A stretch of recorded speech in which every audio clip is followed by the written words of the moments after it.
E aí pessoal, estamos aqui com a nossa nova aula e hoje a gente vai começar a estudar mecânica clássica, começar a estudar as leis de Newton. A gente vai começar com a primeira lei, que é a inércia. Para entender essa lei, a gente vai fazer um exercício mental aqui. Sabemos que para a gente colocar uma bicicleta para andar, a gente vai ter que impor uma força ali no pedal, né? Pronto.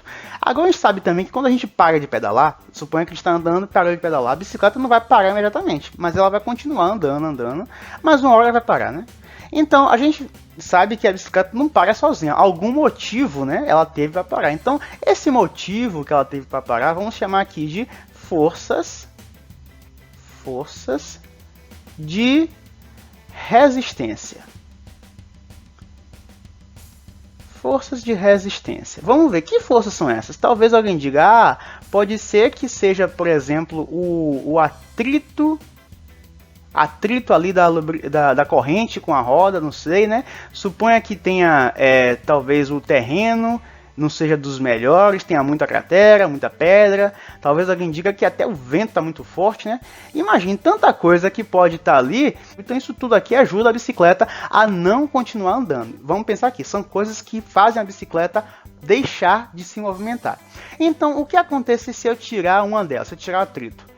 A bicicleta agora vai se mover mais, vai continuar andando mais tempo, porque vai ter menos resistência. Mas ainda tem resistência, então uma hora aqui ela vai realmente também voltar a tender a cair, né? Se eu tirar agora outro fator de resistência, a bicicleta vai continuar andando por mais tempo ainda, vai se movimentar por mais tempo livremente, mas uma hora ela vai cair. E agora, se a gente conseguisse tirar tudo e as outras possíveis causas de resistência, é isso que é a parte do exercício mental, porque a gente não vai conseguir fazer isso na realidade. Mas suponha que você conseguisse eliminar tudo que faz a bicicleta, que impede a bicicleta de continuar andando. O que ia acontecer? A bicicleta aí, livremente iria continuar se movendo para sempre. Nesse caso aí, é o que a gente chama de inércia. Isso que é a inércia.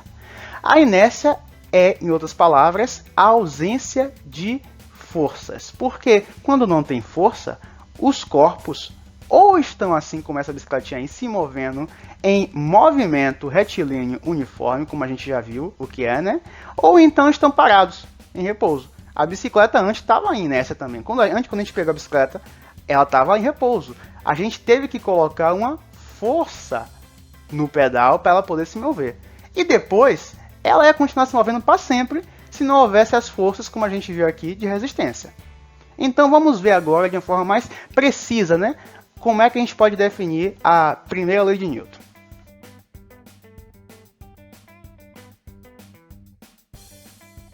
Então, a primeira lei de Newton a gente pode anunciar de uma forma bem rebuscada assim. Vamos dizer, todo corpo permanece em estado de repouso, então atenção a isso aqui, ou de movimento uniforme em linha reta. Vamos pensar como é que é o nome mais conhecido desse movimento. Um movimento que é uniforme em linha reta. É justamente o movimento retilíneo uniforme que a gente aprende em cinemática. E o que é que o movimento retilíneo uniforme é?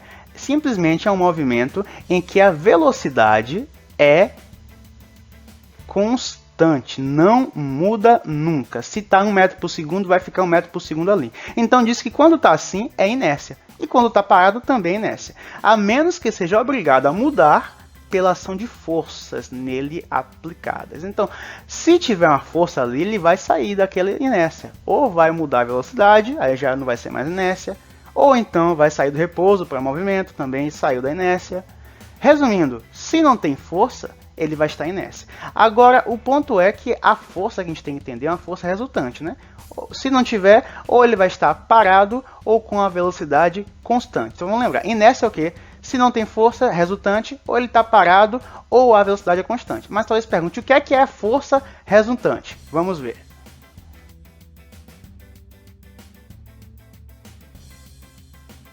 Bem, uma coisa que a gente conseguiu fazer naquele experimento mental foi definir uma situação bem legal de equilíbrio dinâmico, né? Que quando a bicicleta estava se movendo sem as forças para fazer ela parar, né? E equilíbrio estático, podemos dizer que foi quando ela estava parada, antes da gente pegar a bicicleta lá e começar a andar. Isso é equilíbrio estático dinâmico, quando são situações em que a inércia se faz bem observável, bem visível e presente. Agora, temos que admitir que é surreal, por isso que a gente teve que fazer esse teste, né, esse experimento mental, imaginar um corpo sem força nenhuma atuando nele. Então, na verdade, a maioria das situações de inércia que a gente se deparar no dia a dia, acontece que não vai ser quando não tiver força, mas sim, vai ter força. Mas quando a gente somar a força, como diz aqui seu somatório, vai dar 0.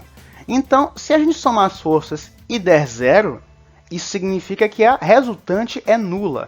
Resultante, vamos lembrar, porque a força é uma grandeza vetorial, tem direção, tem módulo, tem sentido. Então, suponha que tem a força 1 e a força 2, a resultante dela não é só somar um número, tem que desenhar o vetor, ver até onde que vai. Esse aqui que é o vetor resultante, a força resultante. Então, numa situação tal, x, a força 1, não é essa que eu desenhei não, mas suponha que a força 1 em uma situação mais a força 2 dê 0, então essa situação aqui é uma situação de inércia. É uma situação de inércia. Isso significa que o corpo está o quê? Ou em movimento retilíneo uniforme, ou ele está em repouso.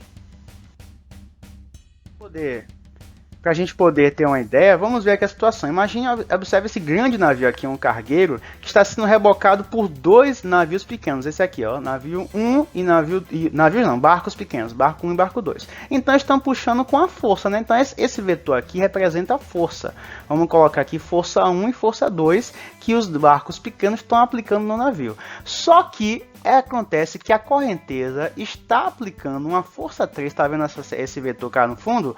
Na direção contrária aqui. Então aqui, se a gente for juntar, vai formar um resultante aqui e a F3 está para o lado de cá. O que acontece? Supõe aqui, vamos voltar aqui, somente se F1, a força resultante, mais F2, mais F3, que está do outro lado lá. Se tudo isso no final der 0, quer dizer, F3 para cá está anulando essas duas de cá. Se nesse caso, então podemos definir que o corpo, no caso o cargueiro aí, está ou em movimento retilíneo uniforme ou em repouso.